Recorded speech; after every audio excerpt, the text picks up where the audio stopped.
So, good morning, everyone. We have organized a session on health and awareness for you, and you will learn how to keep yourself fit. In today's session, I request everyone to make this session as interactive as possible, and please ask your queries and get some amazing tips from Dr. Aishwarya Rajan from Click2Clinic. So I request you to take over, ma'am, and address the audience.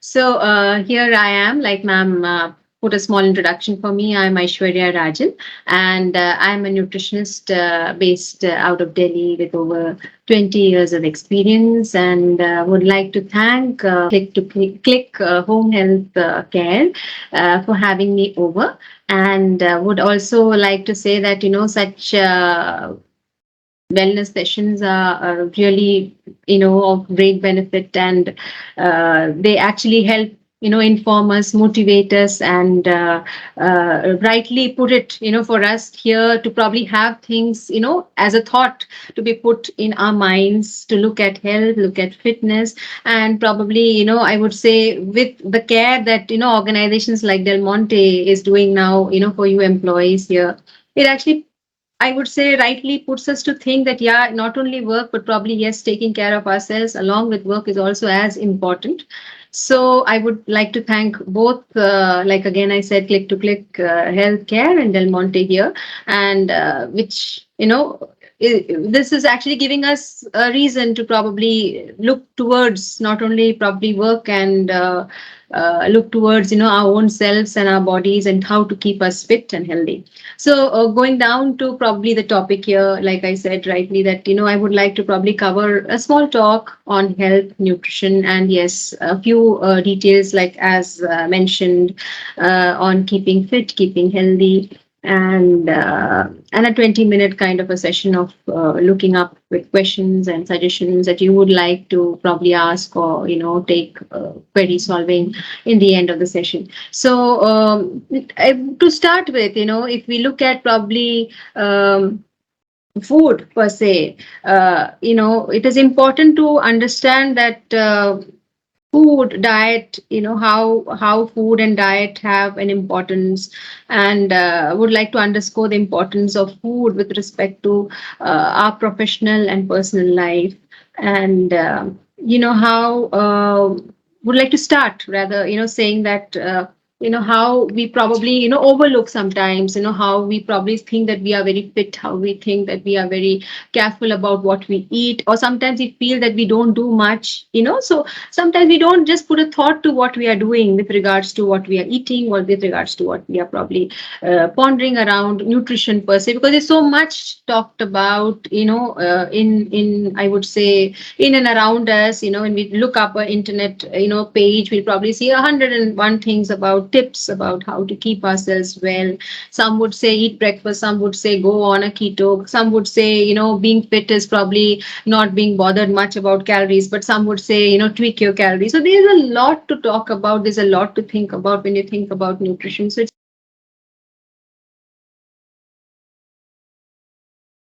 Sorry, you are not audible.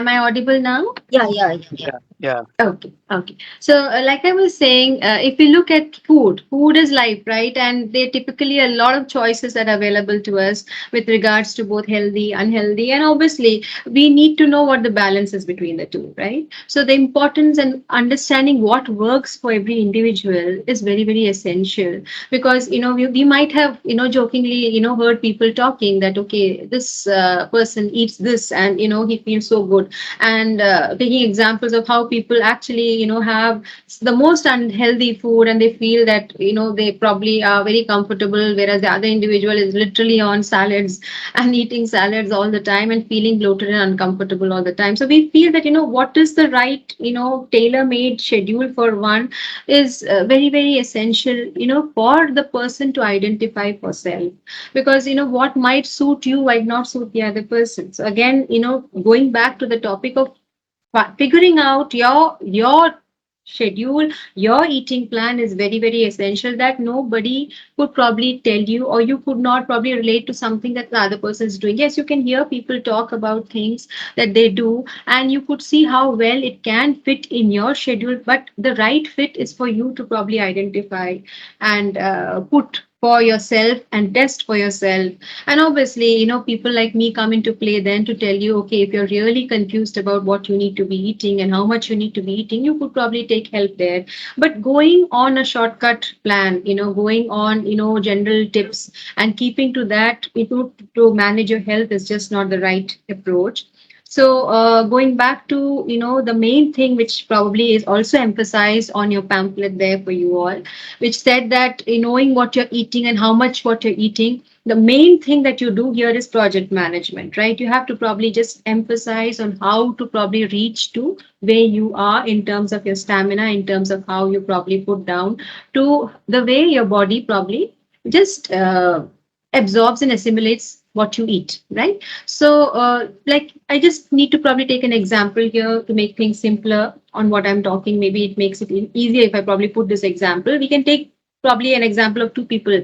One probably who goes on sales, and the other one who's probably having a desk job. So, the person who's on sales might be on the go. So, action is there, mobility is there. The person is on his toes. So, he might probably stop somewhere, or if he's carrying something, he can probably have like a stopover, pick up something. So, the choice is his, whether he picks up something like a burger or he carries a roll with him, which is probably a home done chapati, stuffed with whatever his liking for protein is. If he's a non vegetarian, so he can probably stuff something, which is lean, a lean meat there, or he can probably stuff something which probably has like a low fat variant of a protein inside. Or is it like a quick fix of carrying a burger from a burger place, or is it probably, the choice is with him. He has a masala dosa over probably a plain dosa, or has idlis. So the choice is his, when he's on the go. But yes, somebody who's on the desk, he has a full comfort. But then when we know that he has the full comfort of having that, leisure of probably having his water, having his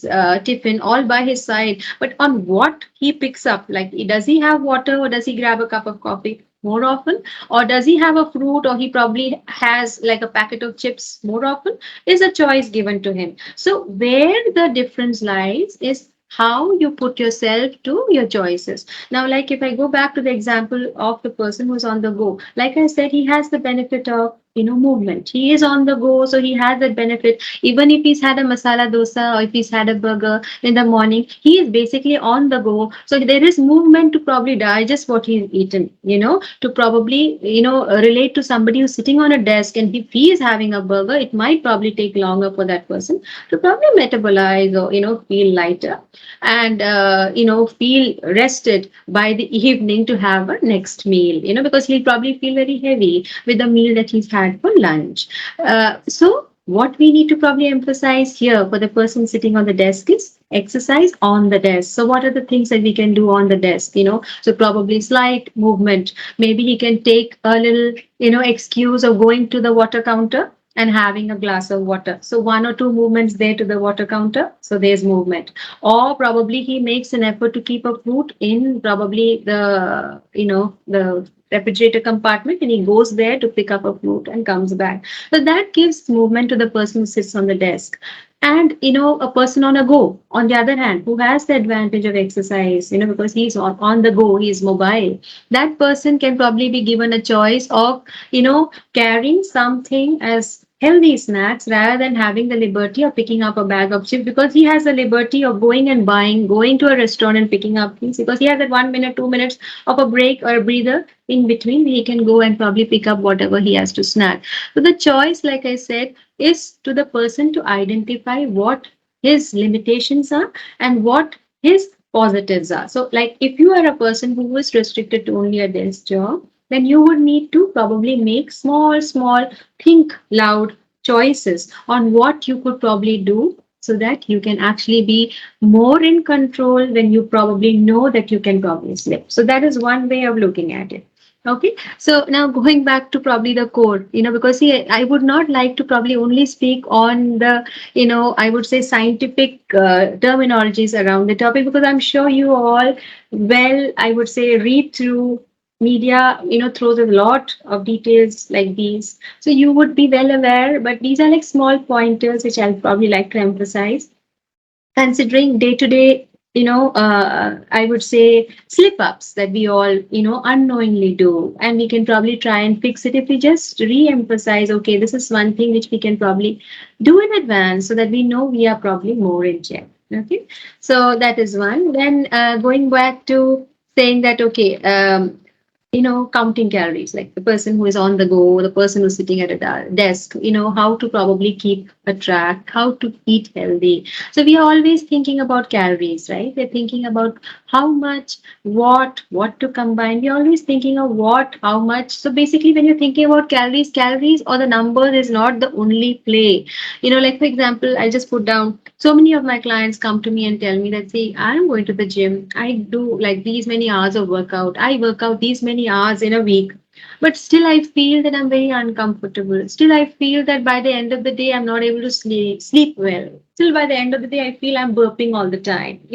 So these are common complaints that come to me in spite of people being regular at the gym. So, what is essential is not only counting calories, I would say not only probably watching one's exercise pattern, but it's also to be looking into blood tests, right? So we need to be very careful in putting focus on tracking how we are doing, emphasizing on how our health card is or how the blood works is, because that is one most neglected fact that we all Indians, we don't take care of our health parameters on all accounts. We don't do our checkings, and we don't track our blood readings, because even if you go to a gym, I'm sure they'll tell you, okay, go ahead and take a body composition, see what's your fat measure, see, look at your lean body mass, and they will talk of those numbers, and we'll be very happy if we find that our body mass to our weight to our height is all in order. We are very happy. And if we need to be scared, we need to be scared of looking at, oh god, how much fat are we carrying. So it is not only the fat, it's not only the weight which is important, but terminologies, I don't know if you, there would be many here who would have heard of terminologies like, talking of fatty liver, talking of, the thyroid profile being going out of whack. There would be many of these probably terms that probably might be surfacing up, for some of you, or many of you rather, you would have heard of people talking about these terms. So one is, with so much stress rising up, especially with the COVID period, where we all actually put back to a lot of, I would say, anxiety and anxiousness around how things would be. We were under extreme stress, all of us. So you know how stress probably has an interrole and interplay in how probably things work up. Right. So it is very, very essential, I would say, for all of us to at least do a yearly check if you are 40 and over. Okay. And when we all are in these kind of stressful jobs, I would say, even for that matter, anybody who's 30 and over, a yearly check always works well. Somebody who has medical concerns, like, for example, with raised lipids or raised sugar profiles, should do a check once every, I would say, 6 months, definitely. And if thyroid is probably, not in range, I'm sure your doctors can also help guide you on this. You should always keep a track of it once every 6 months, or if, to really keep a track on the balance, once every 3 months would do good for a thyroid profile, because these specifics that I've talked of, the lipid, the thyroid, and the sugar, these are main tests which tend to really go out of whack when one is under stressful eating or stressful work conditions. Or when I say stressful work conditions, work which probably puts us to not movement. I'm not saying mental alone. Physical activity also, when gets restricted, it is a stressful state for the body, because understanding a body has what, I mean, a body has a neck, a back, a limbs, and not to forget the brain, right? So that's basically the one which is the core, which helps manage the whole body totally.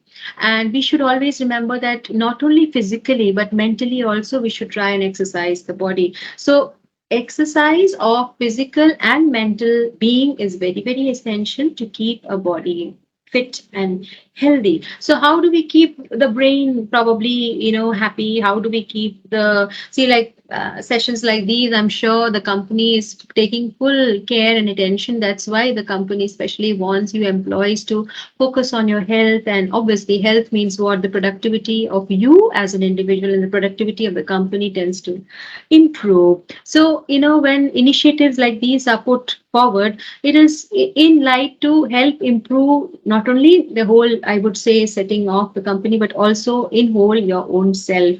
So care needs to be put back again to keep the brain in a state of calm, which is very, very difficult, knowing that, we are leading lives where we are put under deadlines and time constraints. We know that we don't have the flexibility at times to probably, perform, and we are given schedules to probably meet and manage. Our levels of stress tend to rise. So then we tend to go down to doing things which might not be the best for us. Like, I have myself seen, like, I might be sitting in a room now knowing that we are also doing work from home. Most times I have my husband sitting next to me. He's doing his work, taking his calls, and he'll be probably having a shake of leg. He'll be shaking his leg with that stress on a call that he's not able to finish a deadline. And then when I see a shake of leg, I know that this is stress. And then it probably goes that he lands up looking for a snack. So if he has his hands on a healthy snack, he is in the right state. But obviously when you are like looking for something, then you can actually look for the worst,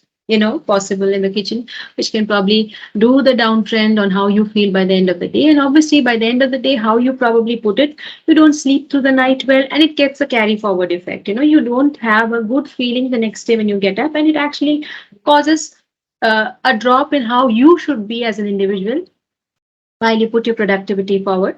So it all is a vicious cycle. It goes, in a loop, and where you probably break the loop is probably for the good for you or for the bad for you. So identifying yourself to be looking at eating right is very, very essential, along with exercising the brain to be mentally more, I would say, relaxed is very, very essential. Now, first thing when I say identifying on how to eat healthy is, looking at the first meal, which is breakfast. We all, I don't know how many of you sitting here put an emphasis to breakfast. How many of you here would like to say that breakfast is important? You can probably raise, a hand on a chat probably. How many of you look at breakfast is important? Nobody here? Yeah? Okay, okay. Yeah, like I see many hands here up here. And breakfast is an essential meal. Now, there are many plans, there are many, I would say, diets, both crash and, fad diets, like they call it. They come and go, right? They come and go, and they some which stay for long. And most sermonize, to eat breakfast. But there are some who sermonize that, you fall in a particular window and you don't eat breakfast and you eat the first meal, which is a brunch meal, right? So whatever suits somebody, like somebody might be in a shift where the person has a night and works up a particular hour. What one needs to essentially remember is the first meal that one eats should be a very handsome meal, which should be a combination of both carbohydrates and proteins. So when I say carbohydrates, there should be a healthy share of refined grain should be out, the whole grain should be in, the pulses in a lean format, cooked light in oil, should be combined with carbohydrates. You should keep a good share of fruits in the meal, and you should avoid, I would say, sugar and simple sugars, which probably convert to glucose and cause, rapid spikes in your insulin the most, right? So when I use those words, insulin, rapid spikes, you might probably say that, okay, what are things that probably cause rapid spikes? Now, spikes of high and low come when you tend to probably drink or eat something which is quick to absorb and quick to dissolve in the blood. So when I say that, something like a fruit juice against a fruit. So a fruit which has got fiber will retain more in your body, for a longer period of time. I'm sure this most of you would agree, because you would have read and you would have understood how juice as compared to a fruit probably holds different. A fruit would stay longer as compared to a juice. Now somebody, out of the whole set that you are, you might probably have a few telling me that, fruit doesn't just suit us. possible, right? Fruit doesn't suit us, fruit bloats us, we are not comfortable eating fruit, so I don't want to have fruits. There might be many who do that, because I have many clients of mine also telling me that fruits don't suit me. So here, their suggestion would be that you should probably find out things that do you good, that don't do you good. So if you are, in that feature of knowing what works for you, what doesn't work for you, you are in a better shape. But if you are a person who doesn't know what suits you, then you need to probably make a small food diary where you probably put down your comments on how you felt on each day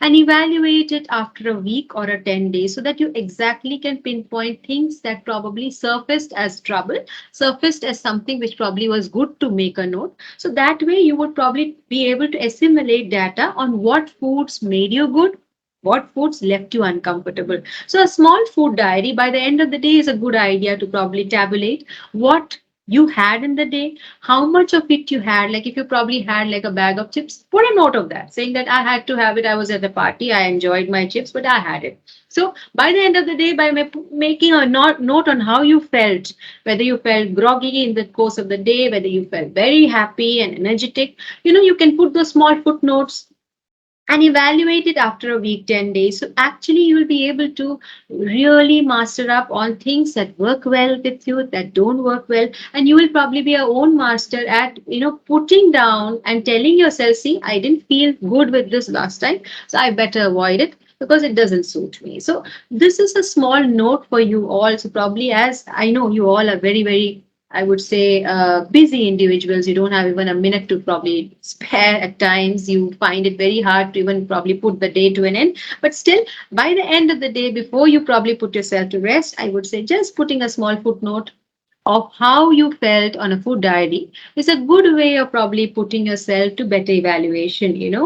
And not to forget, in that you must also count the number of glasses of water. So like I said, the person at the desk, who had to exercise but does not have the freedom like the person who's on sales and he's out, on duty. Here, the person on desk would probably look at going to the water counter as one of the mediums of probably exercise. So watching the number of glasses of water, very, very essential for you all and us to be careful about how food we eat is utilized by the body. How the exercise we give the body is probably taken well by the body, because sometimes what happens is we might be doing all the goods, we might be eating right, we might be exercising, we might be taking our blood test. What we might not be looking into would be the most important two, which is water and sleep. Sleep might be ignored, water might be ignored. I would say any food plan on earth or any exercise given to the person or any best environment provided to the person would not give benefit, because both sleep and water are very, very essential for the body to function in best. Right? So talking of breakfast here, first that I talked of breakfast, going down to, pulling you all back to a food plan, which I was, speaking of breakfast already discussed, talking of lunch. Now we all have, our preferences to lunch. Some would like to probably have like a salad lunch. Some would like to eat a proper Indian, lunch. Some would be provided lunch by, most offices provide lunch, or some offices provide a quick lunch to people. So it all depends on what kind of lunch preferences we have and what choices we have. But one thing very essential, we should have a count of how much we have and what we combine. So till lunchtime, there is no problem. We can combine our carbohydrates, our proteins, our foods. There is no problem. But making sure that we are having unpolished and unrefined grains, and we are having whole pulses, or for that matter, either low fat versions of protein like paneer, or people who eat non-veg here, non-vegetarian choices. So that needs to definitely be on course. But till this time, watch on water. So watch your water, watch your fruit. If you're not a fruit lover, I would say add your fiber through vegetables, add your fiber through wholesome grains, the whole grains or whole pulses. if you're not a person who can digest food. So you have to take a call on what does good to your body. And like I said, we can have a discussion on how and what specifically does good. Maybe by the end of the session, we can have a queries, solving session where we can probably ask for specifics and discuss specifics. But in general, what we have to make a note of is we have to have a good combination of wholesome pulses, wholesome carbohydrates, and water intake has to be watched and fiber intake has to be watched. If you do all of that, you're on a good, I would say, wicket. Okay. Going forward from evening, that is when the hunger strikes the most. Most people start opening their packet of chips, the packet of biscuits, all these things go on a rise. We lack on our snack ideas. We don't know what to pick up. And these are the things which are easily available. So some would like to say popcorn is my choice. Some would say biscuits is my choice. Some would say that, I pick up, a packet of whatever snacks, salty stuff, because I crave for something salty. Some might say I crave for something sweet at this time. Tea, coffee comes to the role. So here is when we look at how many cups of tea, how many cups of coffee. Sometimes what happens is people tend to take a smoke, people tend to take their cups of coffee, and they feel their hunger tends to probably be in check with this. But you have to watch how many cups of tea or coffee. Not to forget that coffee, tea are all caffeine for us, and they do tend to give us our spikes, of energy and enthusiasm and thrill and feeling up bright. But not to forget that they are also caffeine and they do tend to have a spike low also. So the number of cups of tea and coffee are very, very essential to be watched, because if we don't do that, we are doing more harm than doing good to our body. Because if you take too many teas and coffees with caffeine, you tend to dehydrate, and a body which is dehydrated tends to feel bloated all the time, and you tend to fill up a lot, and you're not the right probably weight for most people. The right weight is not probably shown because of so much of bloating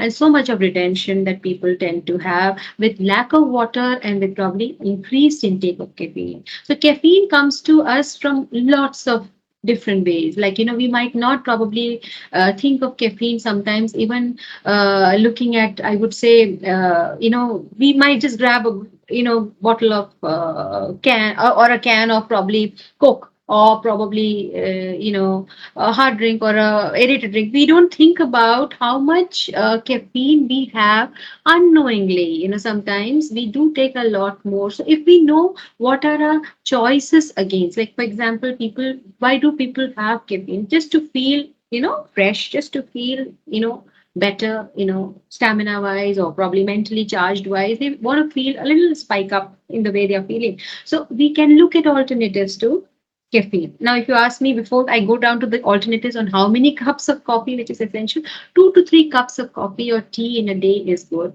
But more than that is doing harm to us. So if you need to look at alternatives in between, like that you have specific hours when you cannot do without it. Like some people say that we need our morning tea or we need our morning coffee. Some say we need our evening fix of coffee. We cannot do without it. So when you know your fixes for the day, you can allot the coffee the regular cup at those allotted times. But the in between coffees, try and limit, or limit, I would say even teas for that matter, try and limit. And always remember, coffee has the highest amount of caffeine.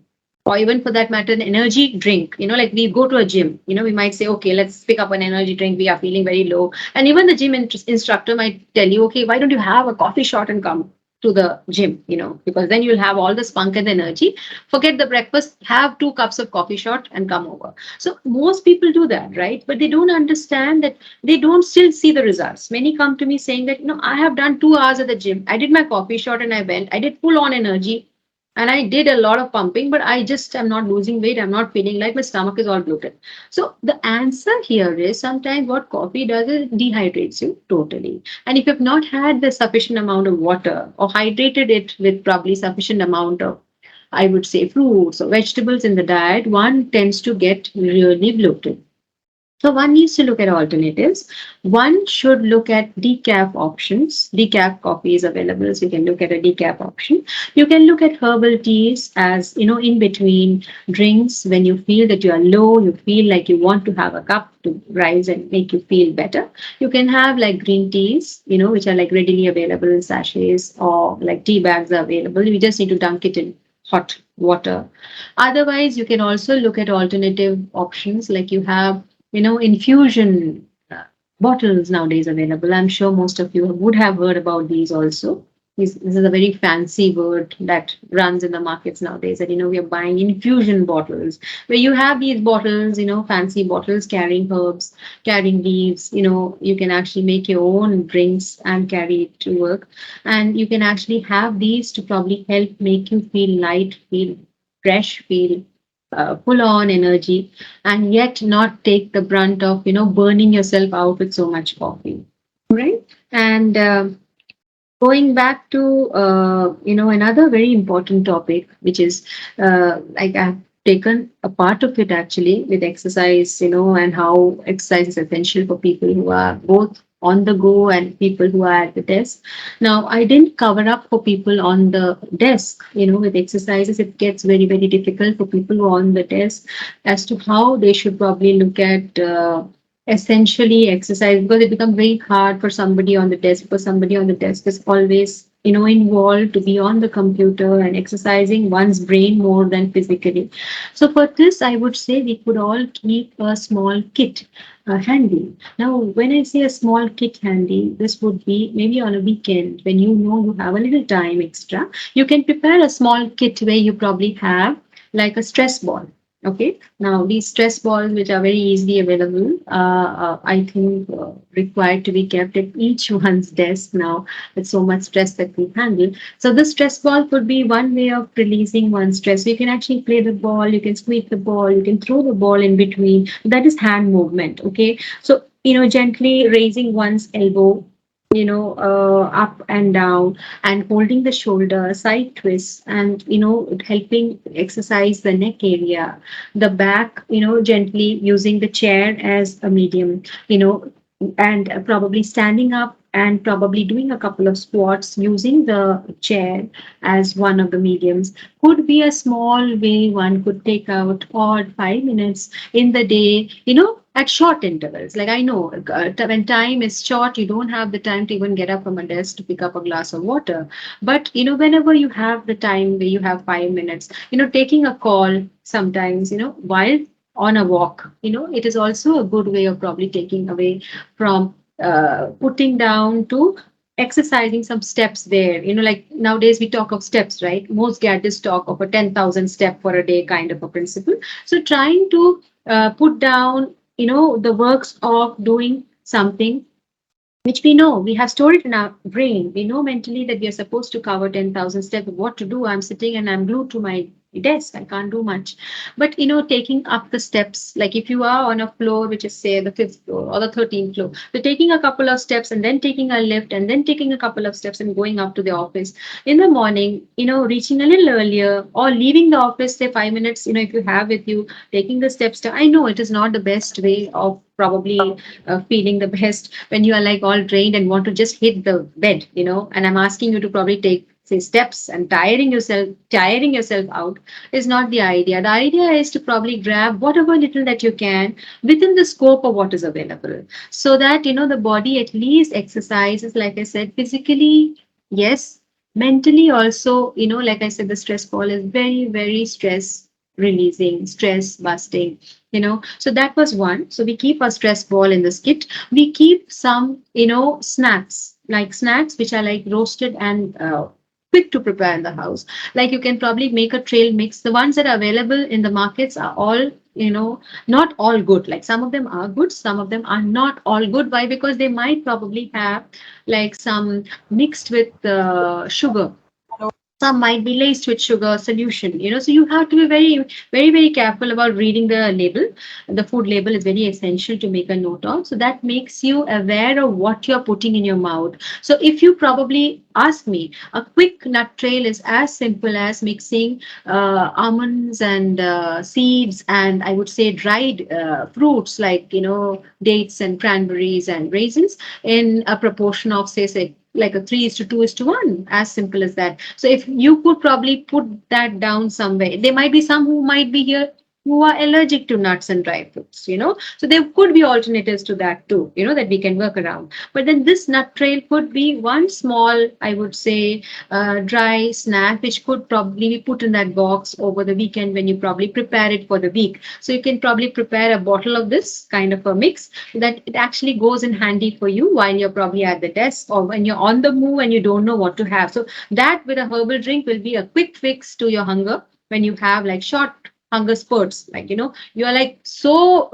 much in line or looks to opening a bag of chips, but if you're given a herbal tea or if you have given a glass of lemon water and you have this nut tray, you're like satisfied. You might not want to, but you are given it and you have only that as a choice. So when you've had it, hunger just goes. Sometimes hunger is all about feeling, I would say, dehydrated. So when you're dehydrated, sometimes hunger springs up with just pure dehydration. Sometimes you should exercise. Just drinking water when you're feeling hungry, it might be just that a glass of water does the fix, because we are all sitting in an AC environment. We might be, not looking at the fact that when the body gets dry, the body also demands for rather demands by giving false signals. And false signals come in hunger. Most times when we are stressed, it comes in hunger because our brains are working 24 into 7. So we want to relax it. And the first and the quickest way is to probably put something in the mouth. And the fastest to go is like something sweet or something salty because that's what the brain needs and that's what the brain demands. So that is a quick snack which you prepare in advance to keep yourself in good control. Then things like, people say popcorn. Yes, I would say a good alternative to popcorn would be makhana. Makhana could also be roasted and kept handy. Roasted gram is a good snack to go, into this box, which you probably prepare. And you could also prepare like some peanuts, unsalted. See, always remember food, I would say calories, it needs to be looked not only like some people say that I'm watching my calories, it all comes in my watch. I have been counting my calories and gives me a good check. I know I'm not going out of my calories, but what am I eating? People don't look into what they're eating. Sometimes it's not only calories, like I rightly put it again, it is also about what you're eating that gives you the results on how you're feeling. So most times people go wrong on the amount of salt, amount of sugar that they have. So excess sugar, excess salt, both are not good for our body, irrespective of whether we keep within our calories. So again, keeping account on how much sugar, how much salt we have, and how much we exercise control on the amounts that we have, which contain salt and sugar, is very, very essential. And most of the packaged or the pre-packaged meals that we pick out for ease and comforts, nowadays we have these convenience, meals which we have to just pre-package and just put in the microwave and have. These kind of meals are very, very important to be kept at bay because they are very high on salt. So they really put a lot of pressure on our kidneys and they trouble us by leaving us, essentially bloated and uncomfortable. So we might not find an answer to why we are, but it could be just because of excess salt, excess sugar, and lack of water that we are feeling like this. So again, so what care needs to be done? I'm putting it in a nutshell. So care needs to be put to stress release. So ways of de-stressing have to be looked into.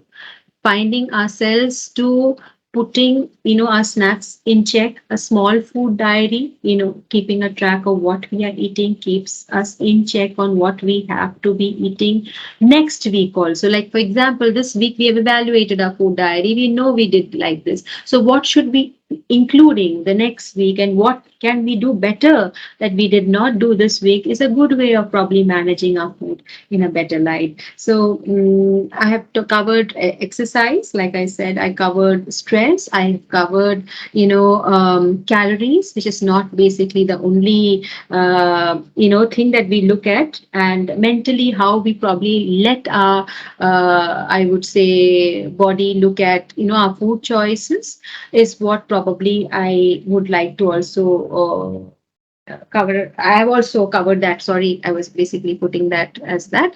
And anything else apart from that, which I'm probably, looking at missing out, I'm just trying to just see. I think that's more like it.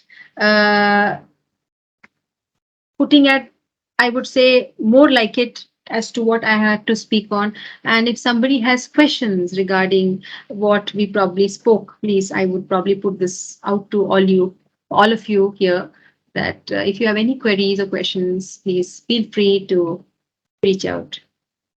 on any questions or queries, please. I have one. So, Please.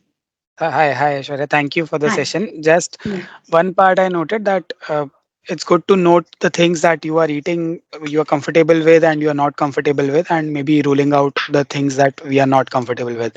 But Right. doesn't in a longer term or in a midterm, wouldn't that deprive us of all the benefits that something which is good but is not suiting us? So Right. wouldn't it make us more sensitive to it in future when we have to eat it, maybe in some form of emergency, or you don't have any other option? Like for example, if banana doesn't suit me and I don't eat it, but Right. am I not keeping myself away from all the benefits that banana has? Or at a certain point of time I wouldn't have any other option than to just eat a banana. So That's right. That's right. So, if you know that it doesn't suit you, so you evaluate on what aspects it doesn't suit you. Are you evaluating banana as a fruit that makes you put on weight, or are you analyzing banana as a fruit which does not suit you because it does not suit your body at all, and you're very uncomfortable the way you eat it? Then you eat it. So you evaluate the reason why you are putting banana on a no. If you're evaluating it and putting it only for the reason that is causing weight increase, I would say don't put it on a no. You need to exercise, I would say, caution on what you put as a total no and what you are allowed to eat. Like you said, in an emergency, if I don't have the time and I know I can only pick up a banana, I would say go ahead with it. Just because you want to watch your weight and banana is high on calories, that doesn't give you the reason to avoid it, because I evaluate banana better than probably having a butter toast. Because that is wholesome, that is giving you the right goodness of a fruit which is natural, rather than having, say, a white bread toast, or probably even for that matter a brown bread toast with probably jam. Right? So in that case, I would say yes, you're very right. Don't put yourself into that kind of a strict routine that you're like either this or that. You should always, like for example, I was saying pre-packaged foods, right? Here I said that do not have much. But here, when you know that you don't have the comfort of probably cooking because you don't have the time, but you don't want to eat something, say, out at a dhaba or at a restaurant or at a hotel, which probably would be even more killing in terms of calories or in terms of how it's probably processed and served to you. You find whatever is pre-packaged, like for example, something like, I would say, palak paneer, okay, from a pre-packaged packet. You're having that instead of having that from a hotel.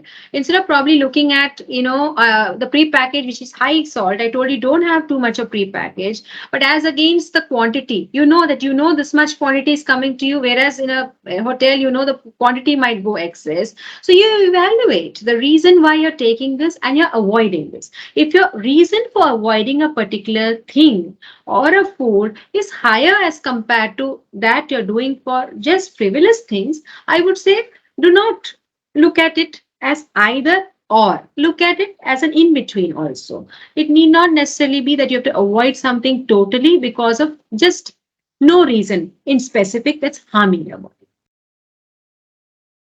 thank you, thank you, Nana. Thank you. Thank you. Anybody else? Uh, yeah, thank you so much, Ananya, for your session. I do Yeah. have one question. Yeah. Question is more about I have one practice where I usually skip one meal, either morning or the evening, Right. once in a week. That is an intentional skip I usually do. Right. So, in your purview, whether it is a good practice or a bad practice, You're saying intentional skip. skipping You're saying you intentionally skip a meal once a week, right? once in a week. Yeah. Okay.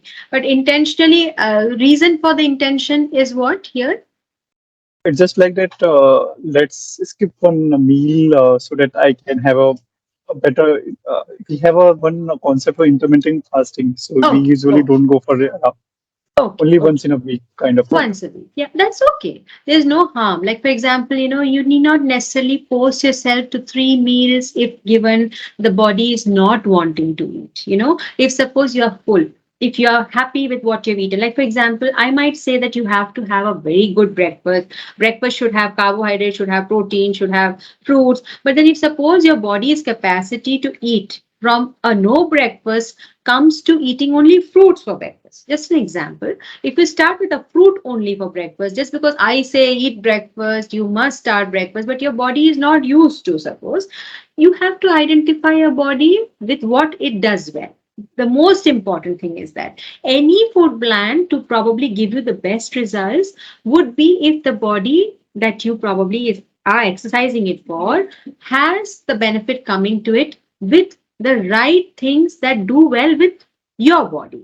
I can say 10 things as a nutritionist. I can say what are most important things that are to be looked into. But your body, you identify well. You know that once a week that you probably leave yourself out to eat nothing keeps you in that comfort zone. You can go ahead and do it. There's no harm in doing it. That you're skipping a meal, or for that matter, people fast.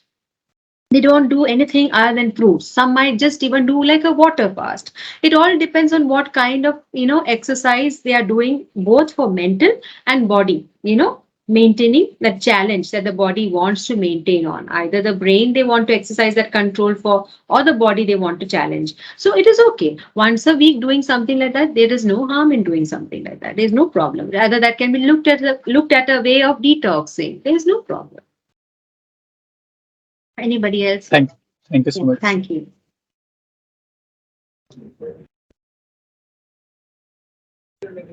Anyone else has any other question? You can mute Yes, yourself. yes, please. Yes, please.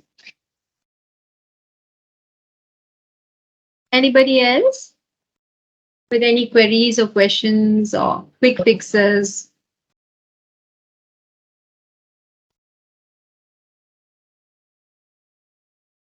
Can I go for one more? It's more of Please, please, personal please. question. There's no problem. Please, Right. please. So I have a BMI of 18, and I'm zero on caffeine and sugar. Okay, Also, my all of the reports are perfect in nature. There is no right. any deviation as such. But whenever I start increasing my diet to change my BMI, uh, it maybe works for 1 or 2 days, but eventually after one, I lose craving or hunger for eating, and the patterns again goes back to previous way of eating. So how can I manage that? What your question was, from what I understand, is your BMI is 18 and Right, all health readings are in check, right? right, And what right. else did you say? Sorry, the last part I I didn't get. want I want to increase my BMI from BMI. 18 to 21. Yeah, Yes, and I obviously. start 18 is eating. low. 18 is low. Right, You should be 18.5 and above. So you have to increase muscle. That is what you have to do. So what you're right, supposed to do is you're supposed to have somebody evaluate your food pattern. What you're taking in, you have to probably have that looked into. You might be lacking, might be. I'm not surely saying that you would be. You might be lacking on some specific, food component in specific, or you might probably not be working on your muscle component, right? So what you need to do is you need to increase in muscle component increase, which has to be with probably, not cardio. So you should not be exercising, on the cardio front. You should look at strength training as a core front. Okay. And you should probably increase, or look at specific increases in your food. In terms of, I'm not saying look at sugar increase, look at food in quantity increase, because sometimes need not be a quantity increase that we need to look at. It need not be, specific food that we need to look at in increase. Like some might say, okay, you are thin, you should be eating a lot of ghee. Okay, you're thin, eat a lot of sugar. You're thin, don't bother, have another chapati. Sometimes that is not the only thing, or rather, most times that's not the only thing we should do. We should look at increasing the muscle strength. Okay, and we have to look at improving on what we are lacking, which I would not be particularly be able to comment on unless I hear what you eat. I would not be able to comment. okay. Thank you so much. I will get in touch with you later on. No problems. No problems, Vivek. Thank you.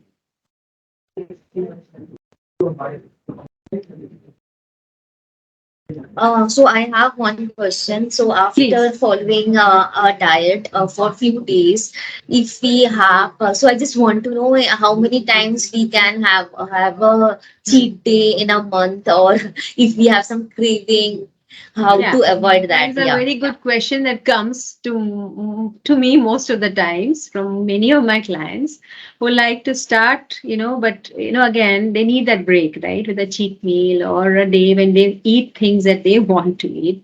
that has to be looked at, being discussed with between you and your counselor. Or if you're doing it on your own resolve, you have to take a small target for every week. Like if you have kept a week's target, and if you ideally ask me, a good target for a week would be ranging for between 500 to 750 grams for a lady, 750 grams to a kilo for a man. This could vary. Okay, there are men who probably can go higher than 1 kilo. There are women who can go higher than 1 kilo in a week also. So one needs to keep a resolve. Okay, if we have maintained an average of half a kilo a week, then I am allowed to eat something that I enjoy to eat once over the week.